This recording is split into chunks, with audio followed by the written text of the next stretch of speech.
Council, are you ready to proceed? We are, yes. Okay, thank you. Good morning. Today is June 13th, 2024. This is the time set for oral argument in our case number CACV 220760, Zadok Eli, I'm probably pronouncing that wrong, et al. Versus Procaccianti AZ2LP. Again, I'm probably pronouncing that wrong. Out of respect for counsel and to avoid any embarrassment for anyone in attendance in the courtroom, please make sure your cell phone's on silent. Each side is allocated 20 minutes for oral argument, although you're not required to use all your time. If appellant wishes to reserve a portion of that time for rebuttal, you're free to do so, but you need to keep track of your own time at the podium. The clock on the podium reflects the total time remaining. Please keep in mind that we have read the briefs, studied the record, and discussed the case in conference, so please keep that in mind as you present your case. You may proceed.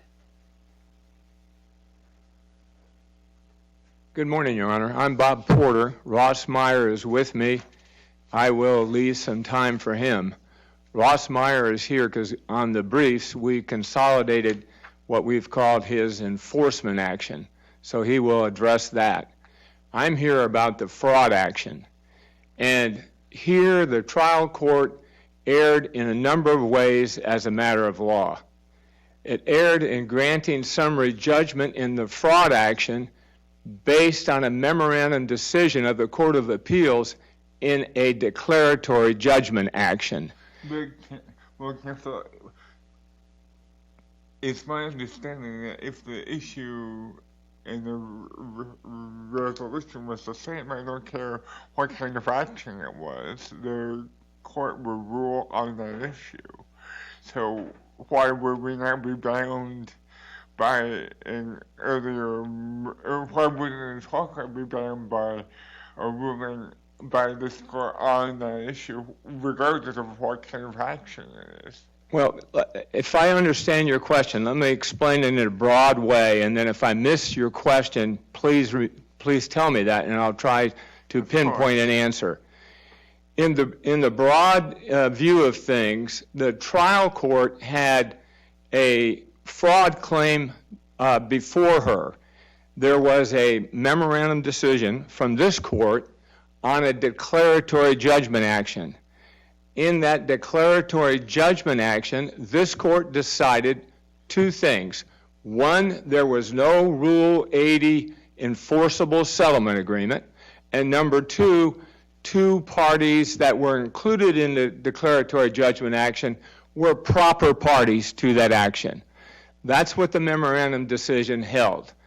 The trial court, in ruling on the fraud action, misapprehended the application of that memorandum decision and said essentially that memorandum decision precluded the fraud claims that were before her, and went on to say that the trial court said she had the same conception of the record that the Court of Appeals did, that the HOA was interested in only settling with all the plaintiffs.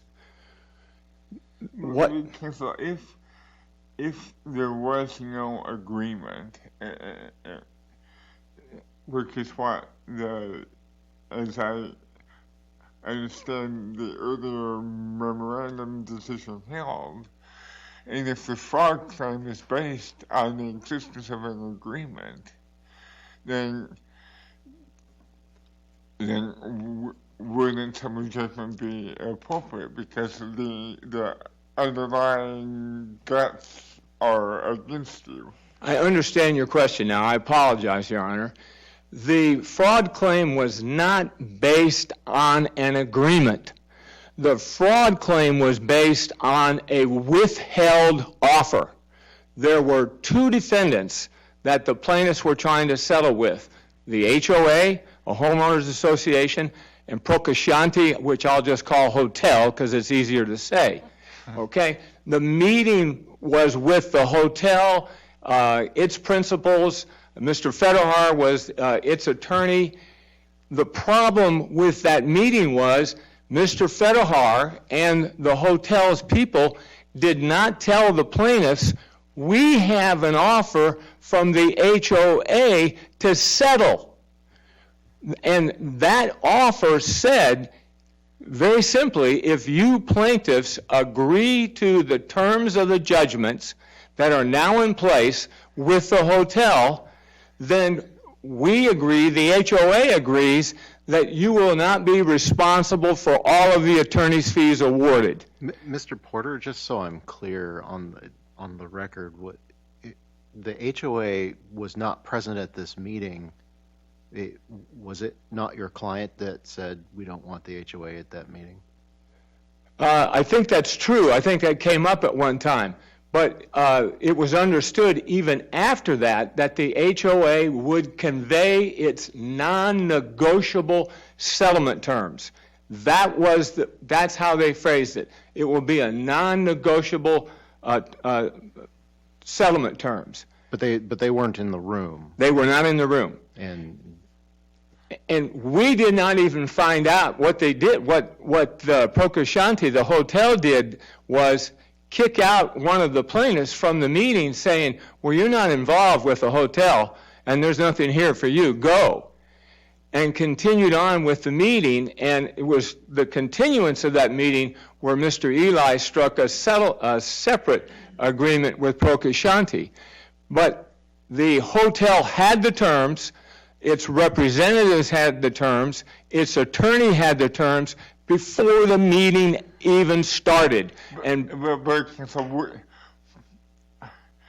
Without any, all there was an offer. There was no agreement. So how do you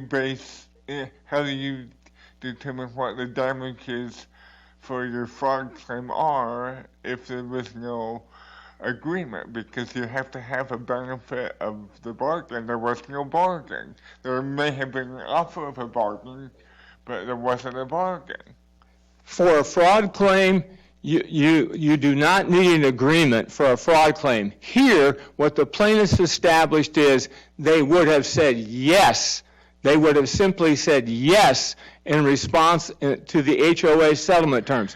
Yes, we agree to those terms.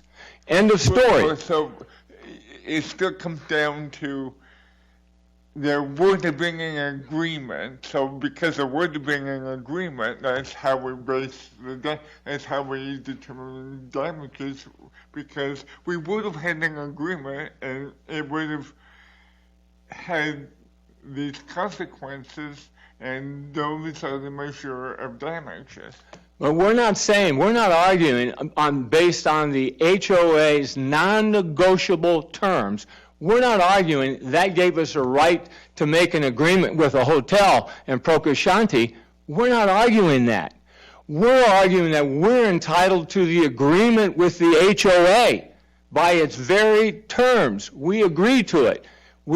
And that was not given to us. It was, in fact, the record shows we were told to the contrary. Mr. Fedahar told us 2 days before that offer was withdrawn that it didn't exist. So we didn't have the opportunity to make that agreement with the HOA because its terms were not told to us, even though they were in the possession of the defendants. But how do you measure the damages from the alleged fraud? At least from the HOA standpoint, it's pretty simple because they had in its favor an award of attorney's fees that was probably $300,000. So they were forgiving $300,000 in attorney's fees. And we were agreeing, by accepting their terms, we agreed to the judgments that are in favor of the hotel. The hotel doesn't have to do anything. We agree to those judgments, and we agree to the terms that are set forth in the judgment. So the hotel can't say yes or can't say no. We just agreed to the judgments. Mr. Porter, where in our record does it say that Mr. Eli and his wife went to the hotel, or not the hotel, sorry, went to the HOA after all of this and said, we want that deal? Where is that? That is not on a record because that didn't happen.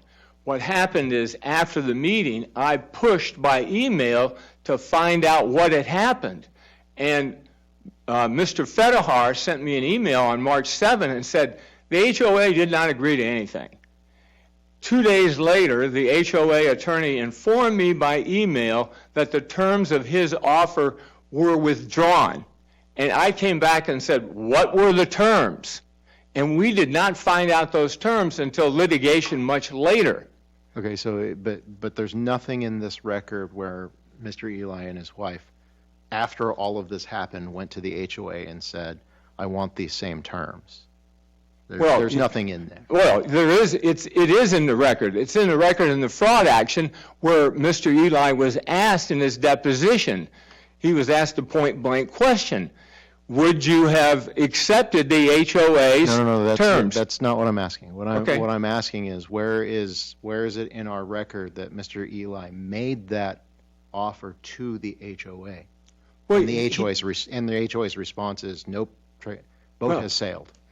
It's in the record indirectly because Well, but that's not really good enough. I mean, something either is in the record or isn't in the record. well, but it's in the record by the sheer sequence of acts that occurred. Mr. Eli goes to the meeting. He's told there's no HOA offer. It's not here. After the meeting, it's confirmed by Procaccianti in the hotel. There was never any HOA offer. Didn't exist. Where is that in the record? It's in the record. It's the March 7 and March 9 emails. They're there in the record. They're there in the brief, and they're cited. Thank you. But that's the problem with that out for withholding an offer that you have when you know you're supposed to give that offer, and then by your conduct and your words, you say it doesn't exist. So, continuing on, how this developed, let me shift to a different part, because just a little backup. There was a declaratory judgment action and the fraud action. And in the fraud action, trial court Campagnolo ruled on the summary judgment that the defendants had, including the very argument that they made here to the next trial court, that the ruling in the memorandum decision meant that the fraud claim was over. Judge Campagnolo denied that summary judgment, saying that the defendants hadn't even made a prima facie case for it, and said that the plaintiffs had produced more than sufficient evidence of their fraud. In the face of all of that, the next trial court, after Judge Campagnolo ruled just the opposite, said, well, I've looked at the memorandum decision, and I think it applies here, and I look at it, and I say there's no evidence of the fraud. The Court of Appeals in the memorandum decision did not have any evidence of the fraud because its record cut off on April 26 of 2021. Excuse me for a moment. It's hot enough and it's dry as can be. And the record to the Court of Appeals on the memorandum decision cut off at April 26. The evidence submitted to Judge Campagnolo was on May 3, 2021. Now, mind you, the Court of Appeals had jurisdiction of the declaratory action because of a Rule 54B judgment. And that Rule 54B judgment expressly provided that the issues, the claims and defenses in the fraud action were not resolved by that action. So we couldn't go back to the Court of Appeals even if we had the record on time, because the Court of Appeals would say, well, no, well, here's the judgment that we've got jurisdiction on, and that fraud case that you cite is right here at the end of the judgment and says it's not part of what the judge is ruling on. Well, but that doesn't mean that some ruling that was made in the earlier decision doesn't have some practically preclusive effect for the subsequent action. I mean, I would agree with you theoretically about that because it's a 54B, that doesn't mean that it's not precluded in that sense. But the fact that the earlier court said there was no agreement that would affect the validity of. I realize you disagree, but the argument would be that that ruling would affect the validity of the fraud act. Well, I apologize again, Your Honor, because I did not lay out a basic that I should have. The memorandum decision saying that there was no enforceable settlement agreement concerned the agreement between Eli and the hotel. That's all they were ruling on. And that was the declaratory judgment action. And Eli and the other plaintiffs, was there an agreement with the hotel? That was what was ruled on because that's how it came out. That's what was ruled on.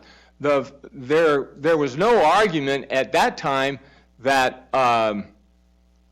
as I recall, that Whitmer or Schaefer or anybody else had achieved an agreement. The agreement simply was that had been spelled out, we thought, sufficiently for Eli. That's what was ruled on, and that's what the Court of Appeals memorandum decision said. But the memorandum decision did have a preclusive effect, both as to Whitmer being a proper party, his wife being a proper party, and the fact that the HOA's interest was having everybody settle. But the memorandum decision defined who was everybody. And that everybody were the plaintiffs here who all said they would have accepted the HOA offer. I want to give my co-counsel my remaining time. Thank you. What? Well, okay, thank you. Before I do that, co-counsel suggests that I ask if you have any questions. Okay. We'll ask him when he comes. Okay, thank you. I'll just take a quick minute to reserve time. Good morning. So here, following those events, again, last year, nearly the same thing happened again. A very clear email saying this is the agreement we propose, coming from Procaccianti, and the plaintiffs saying we agree, even going as so far to say this could serve as a Rule 80 agreement with the court. The problem that occurred there is once that agreement was made, those terms did say a final written settlement agreement needed to be agreed to. And so that gets to the final settlement agreement, but there is an agreement to produce a settlement agreement with those terms that were agreed via the emails. And that's where the problem arises, is that the settlement agreement that then was put forth was completely different. The HOA was not mentioned in the settlement offer via email. Instead, they were explicitly removed from that settlement offer, and the plaintiffs agreed. Instead, the settlement draft that was presented mandated that the plaintiffs agree to all the judgments, forego any appeals, and stop moving forward with the matters involving the HOA. That was completely different from what was agreed to, and it was material terms that were added in. Instead, what should have happened is the settlement that was agreed to by the parties should have been enforced and do we have move forward. anything, Mr. Meyer, in our record that has a signature from them on a final document? No, Your Honor. Okay. And I don't believe that's necessary to indicate that these are the 6 terms of the settlement agreement. One of those terms is we'll produce a draft that contains these 6 terms, and this is our agreement, and then that draft never comes forward. There was never a requirement that any settlement be reduced to a final agreement and signed by the parties? Was that not part of the term? Of course, that was one of the terms, that to have a final settlement, but the obligation to produce that settlement draft that their clients would agree to that contains the terms that were agreed to, that's where the problem arises. And it's further evidenced by the filings with the courts that said the parties have reached an agreement in principle, which was signed by both attorneys on this matter. I'll reserve the remaining minute.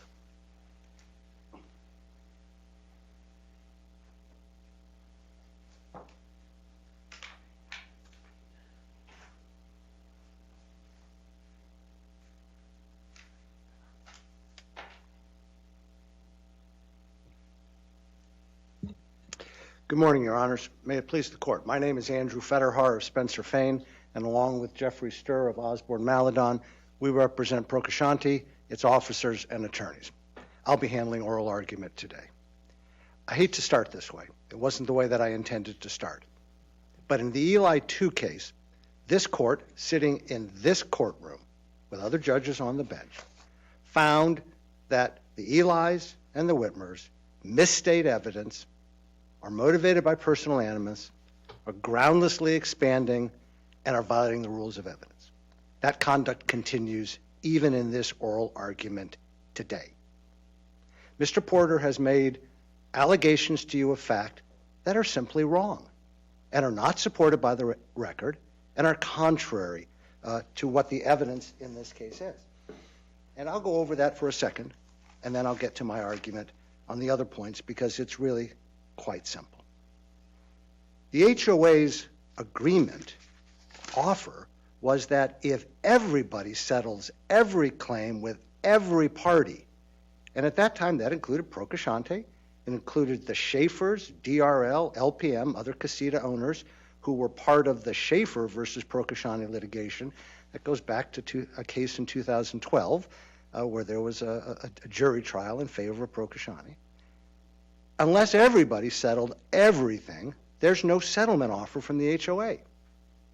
And so when the Elis and Procaccianti did not settle in 2018, and by the way, Mr. Porter implied to you that I was sitting in the room with the Elis and Procaccianti when they negotiated this. I was not. Mr. Eli prohibited any lawyer from being in the room. Mr. Eli prohibited the HOA's president from being present in the room.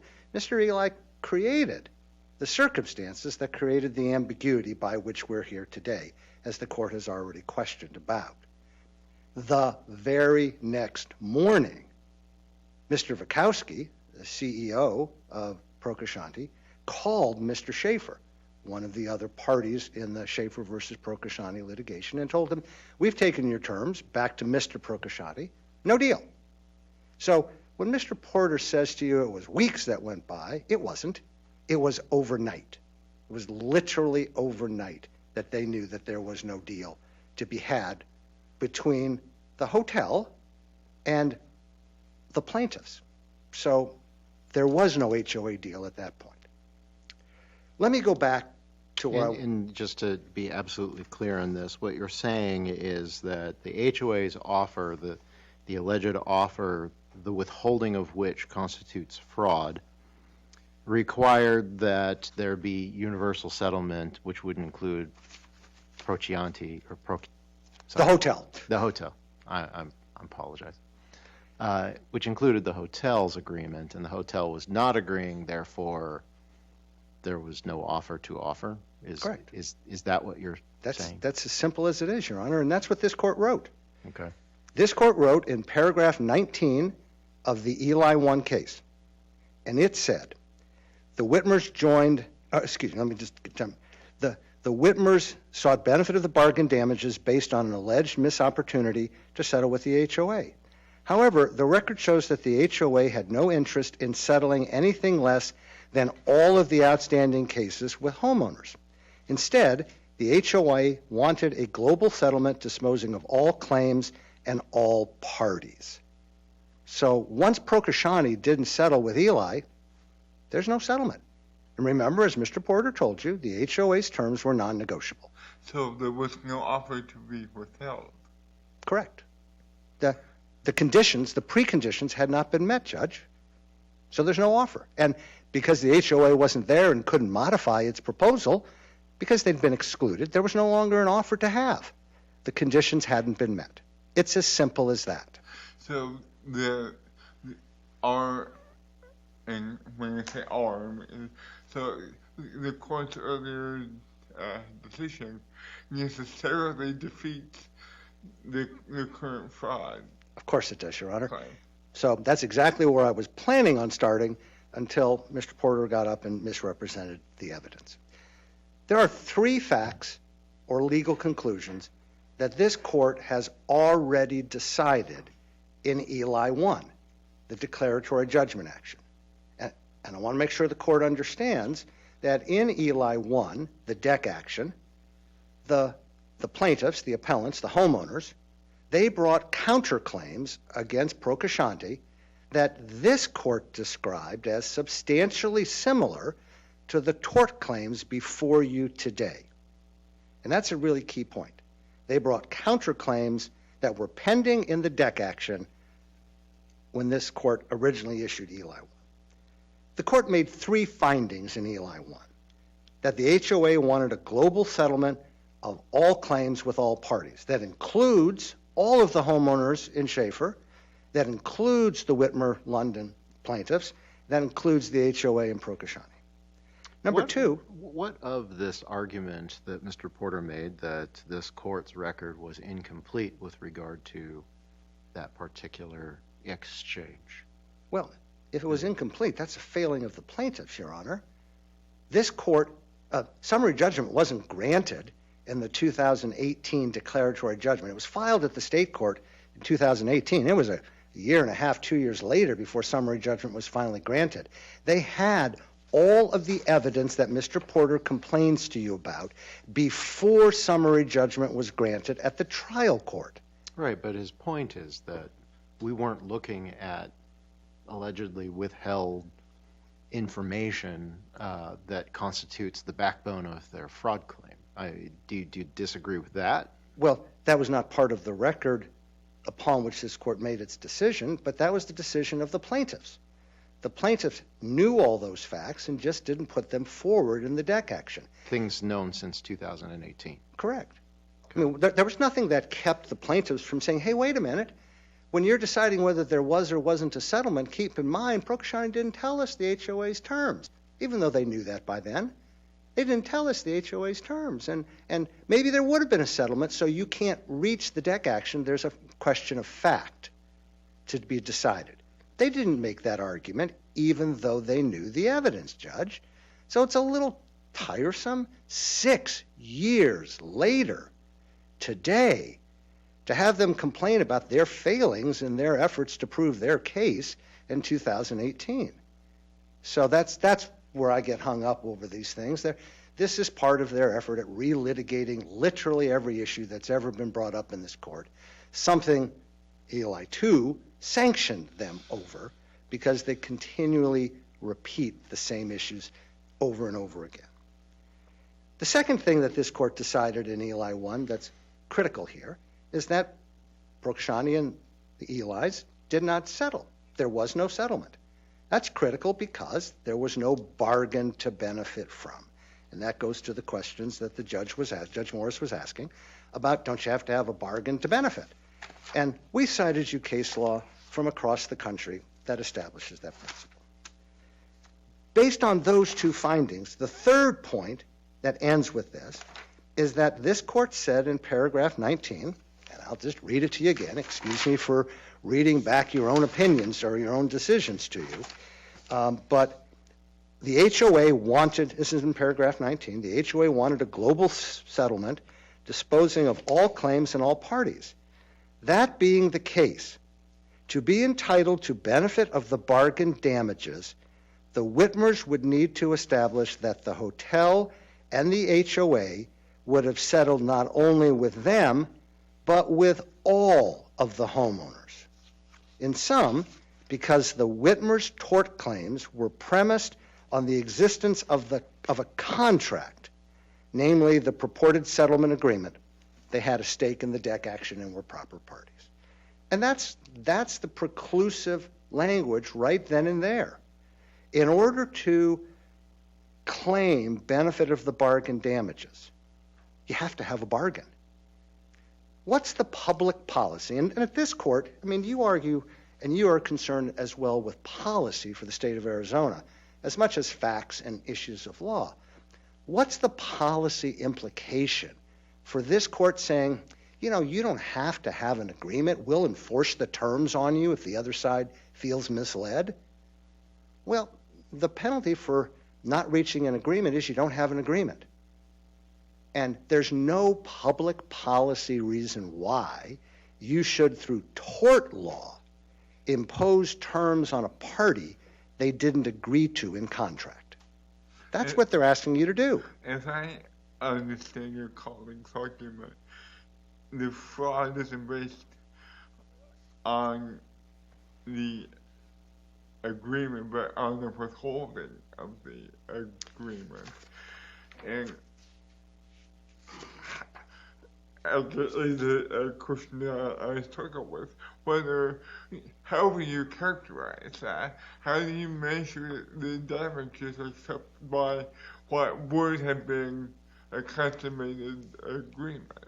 Well, except, Judge Howe, there wouldn't have been a consummated agreement because Procaccianti didn't settle with Eli. Right. And as soon as Procaccianti doesn't settle with Eli, there's nothing for the Whitmers to agree to. But I guess my question is, taking his argument at face value, that it's not the fraud isn't based on the agreement, it's based on the withholding of the agreement. How else would you measure damages? Well, Judge Howe, you asked it's kind of the quintessential question. When you want the benefit of the bargain damages, the traditional way this court and other courts across the country have looked at that is you look at the value of what you got and you look at the value of what was represented to you. And you get the difference between those two things. Hey, Mr. Stir, I'm going to sell you my car. It's only got 10,000 miles on it. Pay me $1,000 for it. Well, he takes it to his mechanic after he buys it and discovers, no, it had 110,000 miles because the odometer had rolled over and the car is only worth $200. His measure of damages is the $800 difference because I defrauded him about the odometer, right? You can't do that here because there was no agreement agreed to. There was no sale. There was no contract. So because there was no benefit agreed to between the parties, there can be no benefit of the bargain damages. There was no bargain. And your ruling, and again, Mr. Porter told you that Judge Campagnolo had the benefit of the Eli 1 decision when he denied summary judgment. No, he did not. That decision from this court was issued well after summary judgment was denied by Judge Campagnolo. We immediately moved for reconsideration of that denial, and the trial court, now with a different judge, says, whoa, there's been a change in law. I've read the Court of Appeals opinion in Eli 1, and it makes a difference. So I'm going to vacate Judge Campagnolo's ruling. And, I'm an old guy already. 40-plus years of practicing law. When a judge vacates a decision, that decision is of no force and effect anymore because it's not there.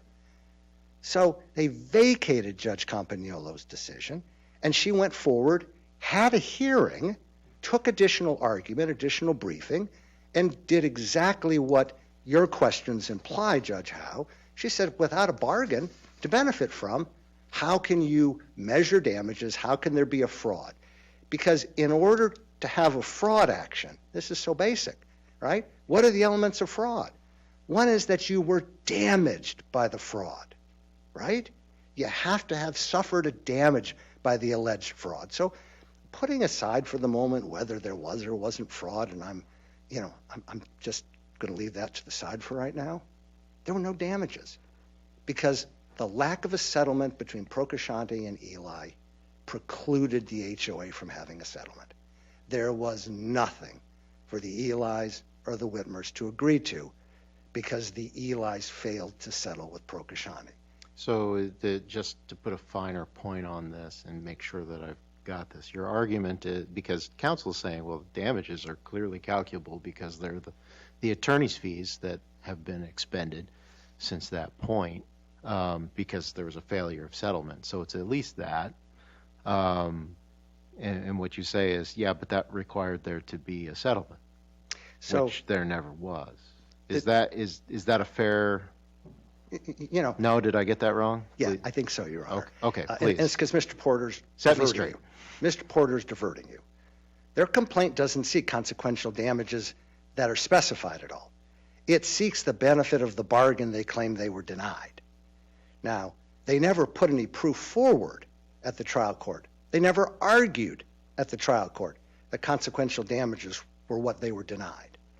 They argued that fraud denied the benefit of the bargain with the HOA. That's it. This whole consequential damages thing shows up in a brief for the first time in these proceedings. Along with the punitive damages, yes. Right. So that shows up. There's no damage that they've alleged that they suffered, other than the loss of the HOA offer, which wouldn't have been there anyway because Procaccianti and Eli didn't settle. Now, you know, if Mr. Eli and Mr. and Mrs. Eli want to look for trouble on that, ask them why they demanded a payment of several $100,000 and forgiveness of debts of several $100,000 more, almost $1 million in compensation directly and indirectly from Procaccianti to settle. And Procaccianti, understandably said, "What? We're winning. Why?" No. So that's where we're at. Now, in my last 4 minutes, I want to take just a little bit of time, deal with what was just raised about the settlement enforcement action. Based on experience with the plaintiffs, the appellants, the homeowners, Procaccianti said, if we're going to talk settlement, we're going to agree in advance that until there's a written agreement signed by all the parties, there's no settlement. That was emailed to Mr. Mayor. Moments later, he responded back, agreed. Why was it moments later? Because we were sitting in the hallway of the courthouse about to go in for a hearing, and we wanted to see if there was a way to resolve it. So literally it was from one side of the aisle, one side of the courtroom aisle to the other, or the back office outside of the courtroom. There was never a written agreement. We agreed to some terms, to be sure, but when we went to negotiate the rest of the terms, like the scope of the release, going back to, are we releasing all parties so that we're settling everything? They wanted to continue to litigate against the HOA. And Procaccianti said, okay, done, we're done. Because if we don't get a total release, there's the chance that we're going to get drawn into litigation again. And for them to sit here and say to you, as Mr. Mayor did today, we were adding new terms, when he sent an email back to me that's in your record that shows they had additional terms they wanted to add to the settlement agreement. Brand new terms that had never been raised before.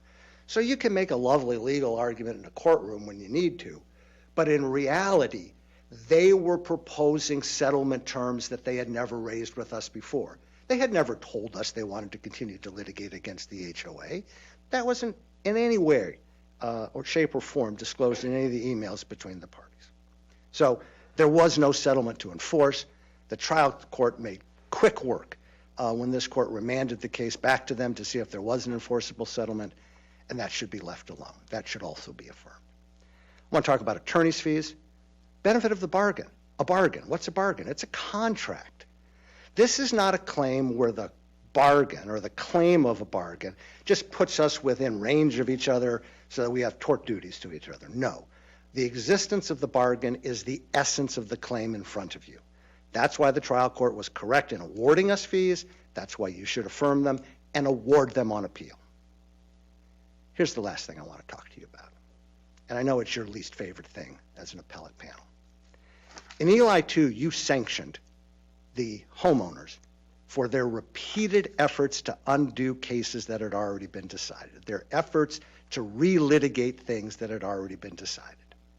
That's what they're doing here today.